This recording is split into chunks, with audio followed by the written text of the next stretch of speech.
So, part 2.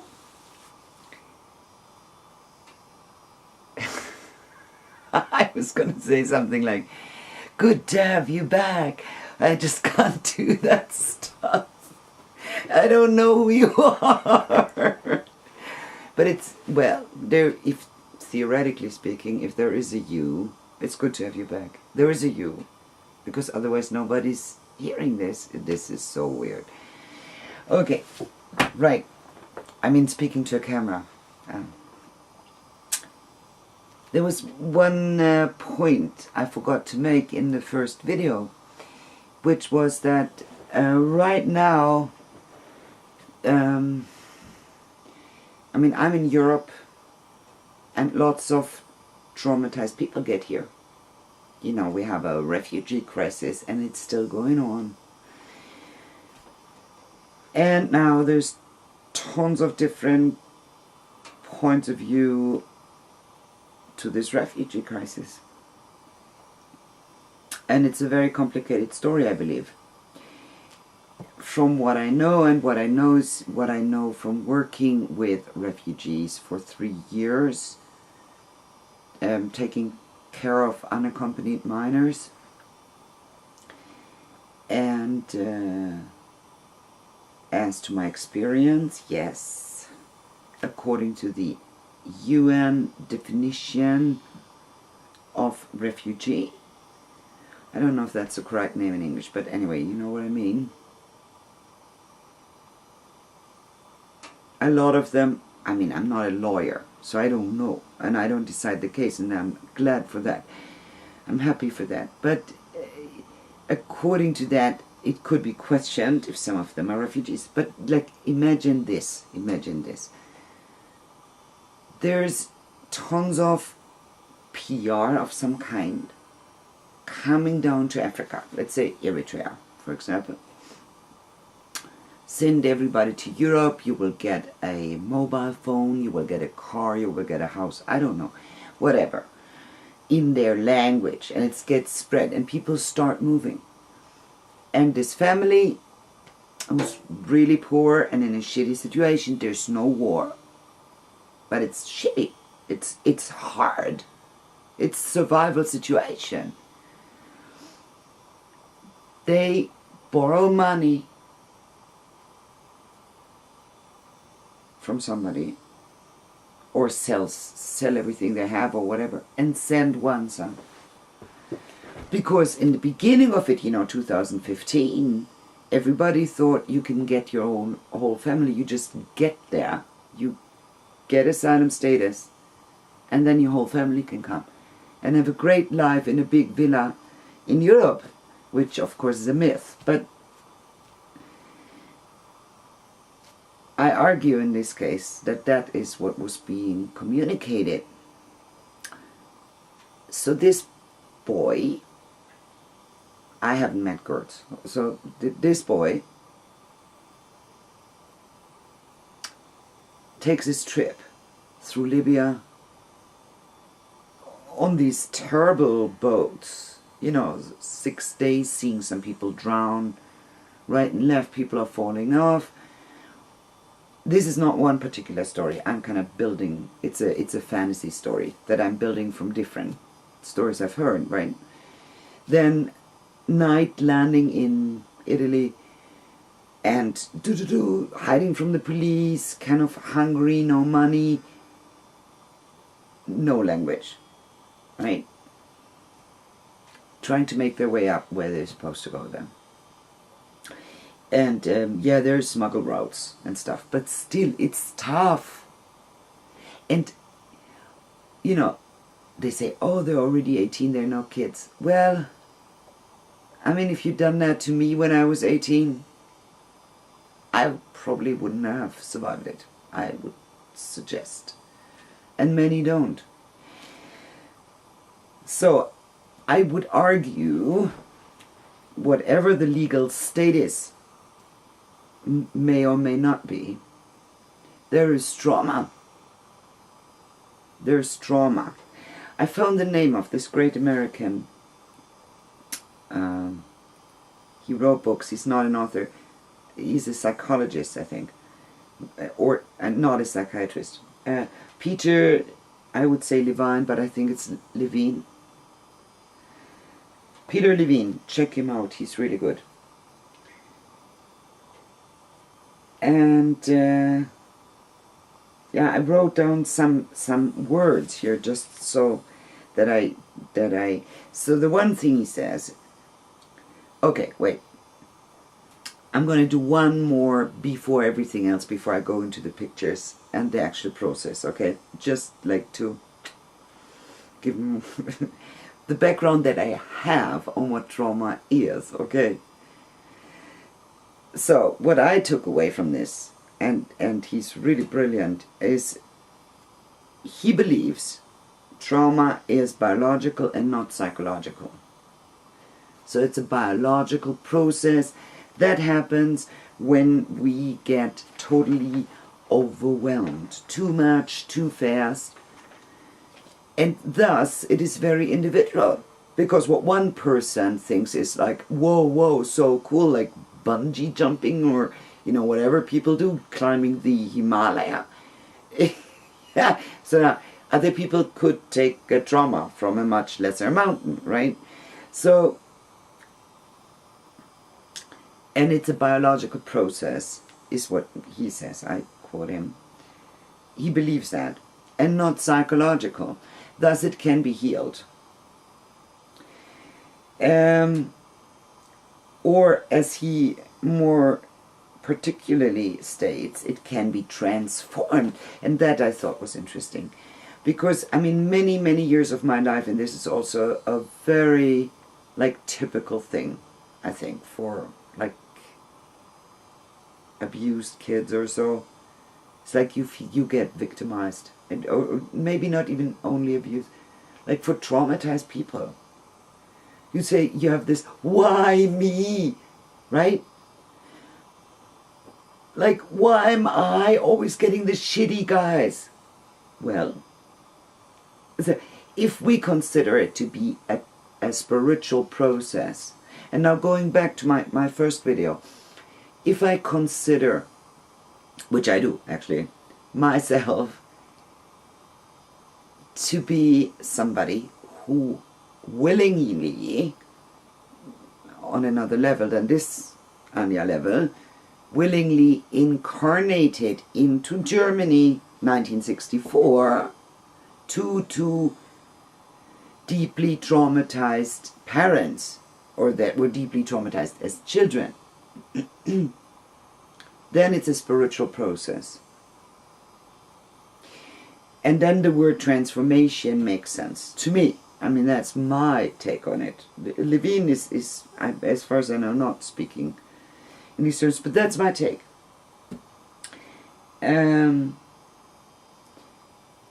So if I get raped by an uncle before I'm 1 year old, which of course I had forgotten for a long time, it did come back, which was a really, really hard one. That was when that came up, and then I was in the middle of sex. It came up when 12 years ago. Bam! Huge explosion. Smell. Not so much sight. That was interesting. But then I could pinpoint it down to the day, and I was a small baby, and I wasn't 1 year old. Thus the sensation that I'm completely helpless, because I couldn't sit up, I couldn't roll over.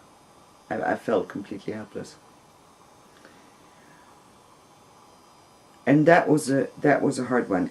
But the cue, the key, because until that day I had, and even though my mind said, no, you don't want to be a victim. Who the fuck wants to be a victim, right? Well, it's a shitty life. I don't want to be a victim, but I kept feeling victimized. I went back and back and back. And I don't say it doesn't happen anymore, but now I can kind of see it. I can observe it. It's not like the swimming pool is dumping over me, right? It's like I'm in the swimming pool. Yeah, what a stupid picture. Okay, anyway. So when this came up, it took me 3 months, actually, to be able to just basically function again. And thanks to my husband, I didn't go to mental hospital, which many people who know less about the psyche and also spirituality than he does just wouldn't have been able to cope with it. They wouldn't have dared to have me. They wouldn't have thought. They would have thought I would maybe kill myself or something. But he didn't. And he rode this storm out with me. Quite amazing, actually. And that was the point. When I was able to speak, to process, to say, and I had verified it with my parents, and then many things fell into place. Like my total disgust for that uncle. He's dead now. I mean, I was always, just the mention of his name would almost make me puke. But that makes sense then, doesn't it?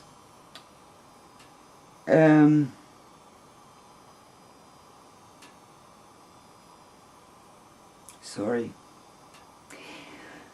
There's this thing, right? You tell a story and you get drawn into the emotion, and then, whoa.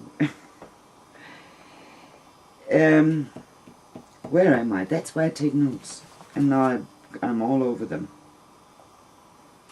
Right. Transformation. And then I just really had to make up my mind. Because if I'm 1 year old, or not 1 year old, not quite, it cannot be like karma hit you on the head. Yeah. And I don't want to believe in that. So I said the karma thing, that always struck me as, that just wasn't my thing. That like in my last life I was shitty. I mean, that is absolutely possible. But I can't believe then that this kind of it just didn't make sense to me. And it doesn't make sense, whatever my last life was, I don't know. But it doesn't make sense from a point of view of healing, right?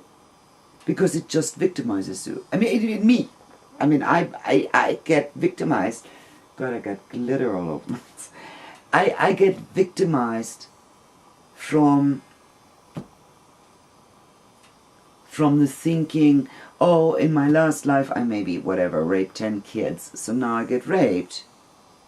Then now what? Then now I hang myself to get it over with?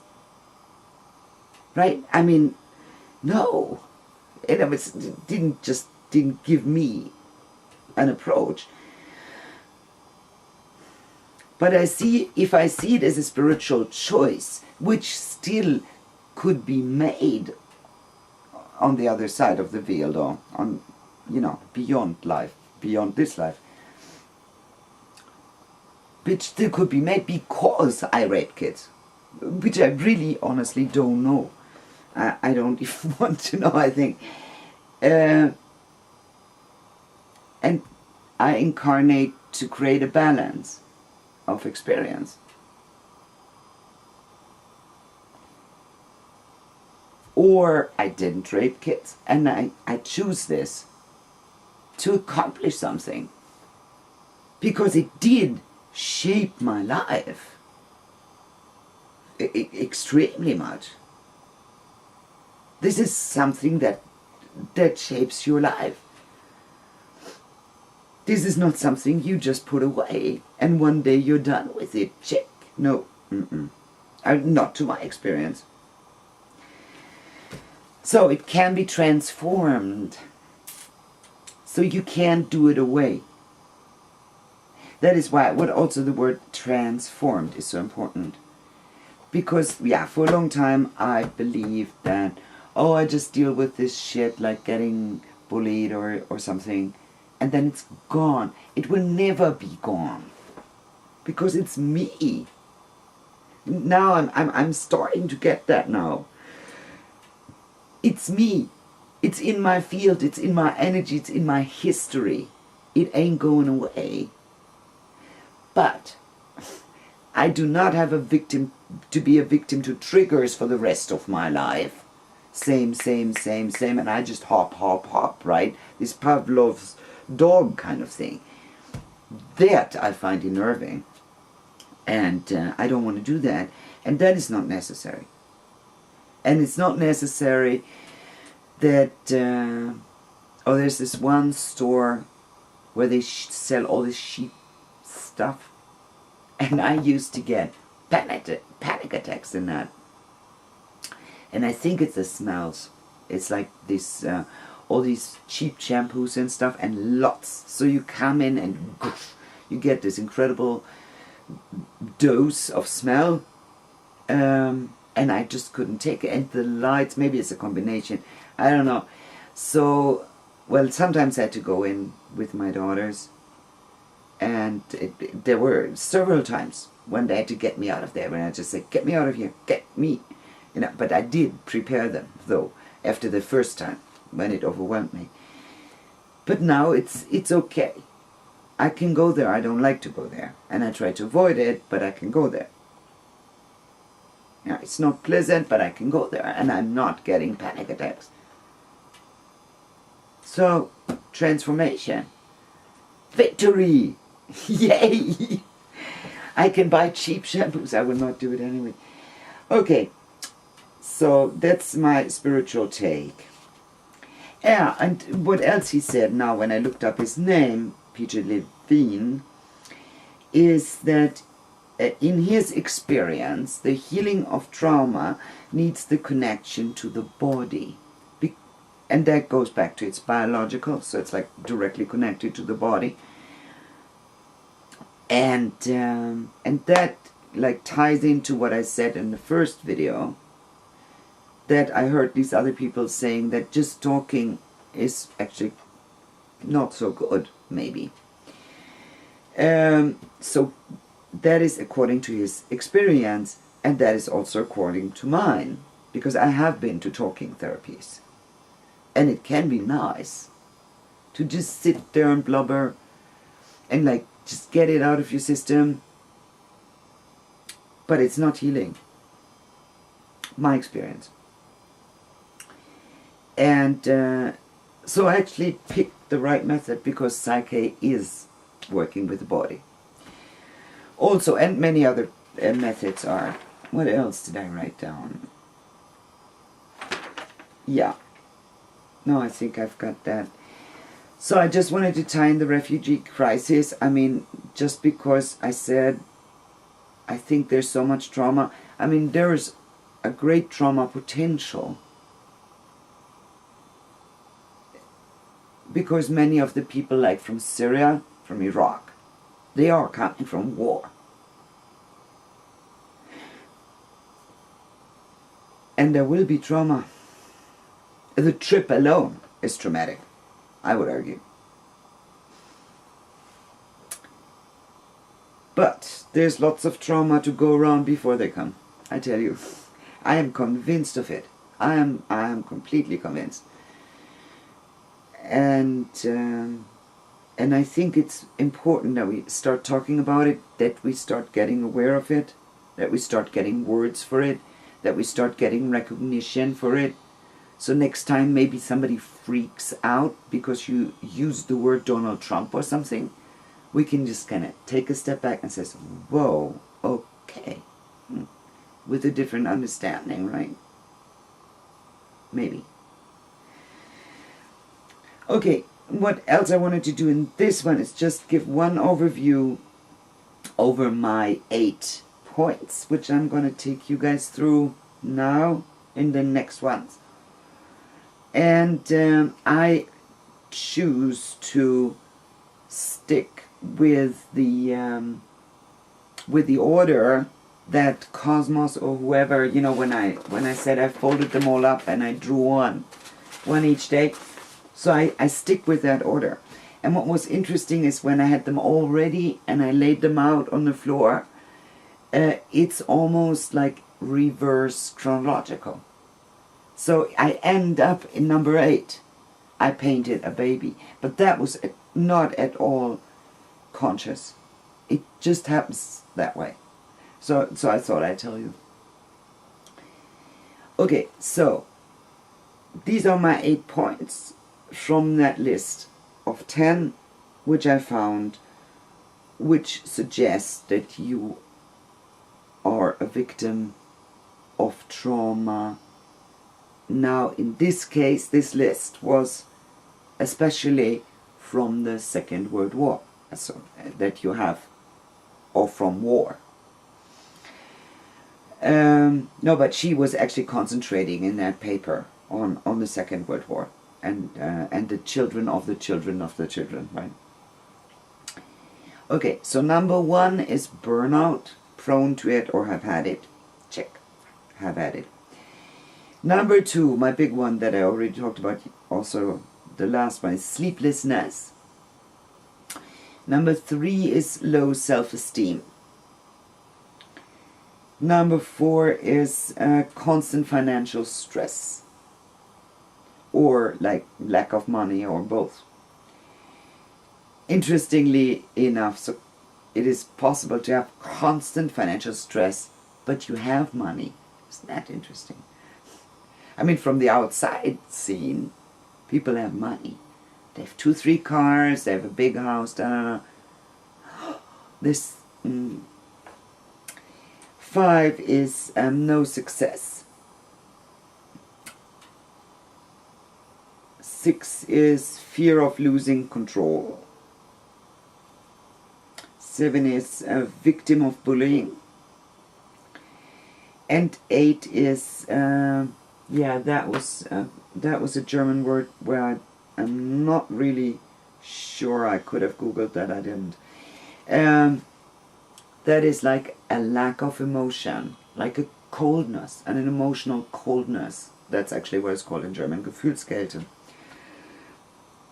So that is where I took that, because I have exactly the opposite. I've had it all my life, and I have suffered from that. So I always think that it's like the one extreme and the other, they hang together. There's like a connection. So I actually have too much emotions, or have had. I'm much more level now than I ever was. Or also, you could also say too much empathy. So I perceive, I'm super open, and then I react very emotional. Which all this has gotten a lot better. I mean, if somebody watches this who knew me in some years back, they can probably testify to that. Right, so that's my list. There's 2 pictures to burnout, and then there's 1 each. And my idea was to take you through this, and I mean, they're not going to be pretty pictures, right? Some of them have pretty details, but for me it's like a victory story, and I hope I can share that, and I hope you get some of that. This, like, it is possible, you know, you can take it out. I think a lot of songs are written like that. You know, Sounds of Silence, or something comes to mind now. You take it out, you put it into a song. Now, actually, I wouldn't like to be Simon and Garfunkel and sing this song then for I don't know how many years all the time. So I'd rather do pictures, and I don't have to run around with that for the next 30 years. Right, thank you very much for listening. I'm starting to feel a little bit better talking to a camera. I've always hated that. I don't even like to look at a camera to get my picture taken. But now I think I'm starting to get the hang of it. And let's hope it has some use. Thank you. Good night.